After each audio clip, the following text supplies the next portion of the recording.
Labadii toddobaad ee la soo dhaafay, dowladda Soomaaliya gaar ahaan Hay'adda Maareynta Musiibooyinka Qaranka ee Sodmo waxa ay ka digaysay roobab lixaad leh oo la saadaalinayo in ay waxyeello u geysan karaan gobollada dalka, maadaama ay dabaylo wataan. Maamul goboleedyada iyo maamulada magaalooyinka qaarkood ayaa sidoo kale digniino la wadaagay bulshada si looga baaqsado khatarta ka dhalan karta roobabka la filayo. Sida dadka aqoonta u leh culuumta saadaasha hawada iyo cimiladu ay sheegeen, roobabkan waxaa lala xiriirinayaa dhacdada El Niño.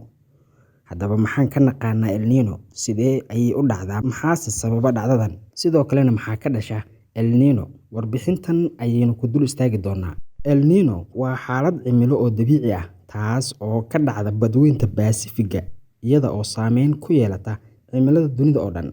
El Niño waxaa lagu qeexaa in ay tahay xaalad cimilo oo celceliska heerkulka oogada baddu ay kululaato bartamaha iyo bariga badweynta Baasifiga. Caadiyan waxa ay dhacdaa 2 ilaa 7 sano oo kasta, iyada oo sii jirta dhowr bilood. Ereyga El Niño asalkiisu waxa uu ka soo jeedaa afka Isbaanishka, waxaana macnihiisu yahay little boy ama wiilka yar. Haddaba maxaa sababa El Niño? El Niño asal ahaan waxa ay ka dhalataa isbeddel ku yimaada badweynta iyo jawiga. Sida joogtada ah, dabayluhu waxa ay ka yimaadaan jihada bari, iyaga oo u socda dhanka galbeed ee Baasifiga, waxaana riixayaan biyaha kulul ee oogada badda oo ku wajahan Aasiya. Isla markaas, biyo qabow ayaa ka soo baxa gunta hoose ee badda meel u dhow koonfurta Ameerika, arrintaas oo abuurta isku dheelitirnaanta jawiga badda.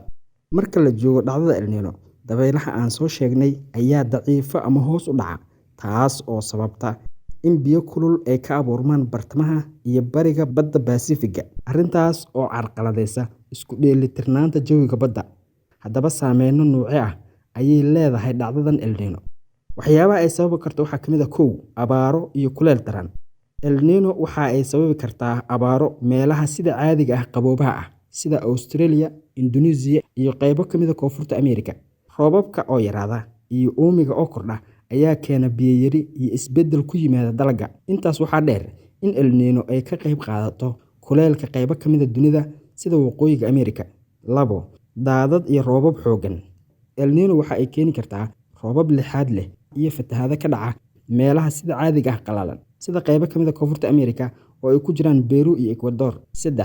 Waxay sidoo kale saameyn ku leedahay heerkulka dunida iyo cimilada.